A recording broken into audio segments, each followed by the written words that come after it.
Hello to you. Christopher Walken here. So, I've got 3 words for you. The 2 Johnnies. They're good, great, best. Got it? Good.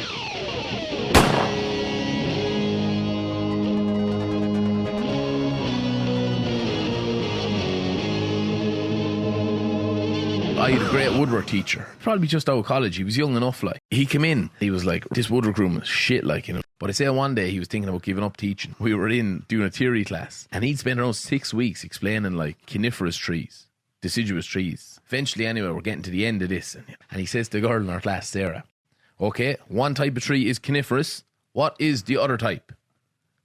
Unconiferous, sir. He just went, for fuck's sake, Sarah.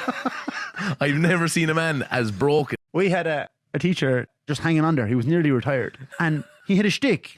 He'd be up, he was like a pulpit. He was like Ian Paisley or something now, shouting down on us from the pulpit. And he had this 3-foot stick. And if you were like, took your eye off him for a second, he'd jab you with the stick. Then I had a really bad teacher. He just seemed over the top, like he hadn't the patience or the head for being a teacher. He was a teacher for 40 years probably at this stage. So he was getting away with it. He used to always bring a water bottle with. And it wasn't a fancy water bottle. It was like a Ballygown water bottle that he probably had for like 12 years. And it was like withered from being refilled and squeezed and the whole lot. And he left his water bottle on the table one day and left the room. One of the boys got up with a thumbtack and pierced holes in the top of the bottle. When he sat back down at the desk, then like took a slug out of it, dribbled all over him. Everyone in the classroom was splitting their holes, laughing. He was like, "Okay, lads, nothing to see here, just a bit of dribble." And then he went to squeeze it again, went all over him again. And he was like, "On closer inspection, it appears my bottle has been sabotaged." Look, the big one in the room, you have to let priests ride. I can't see how God is in heaven going, no, you're not allowed to have sex. Sure, God himself must have had a horn. Even God got the horn. You know? Isn't it a human right? Yeah. They all seem to have nice cars, priests. I suppose you could probably expense a lot. Parish duties. Yeah.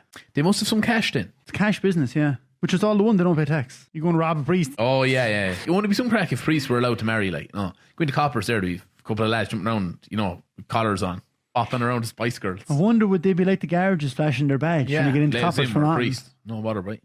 Priests are always like, pretend they're fucking Hal Roach at a wedding anyway. Like, Yeah. Brendan Grace, like, hey, how are you doing? What are the bride? Where are you from? Do you know what I mean? What do you do yourself? I'm a priest myself, you know. Pointing at the collar.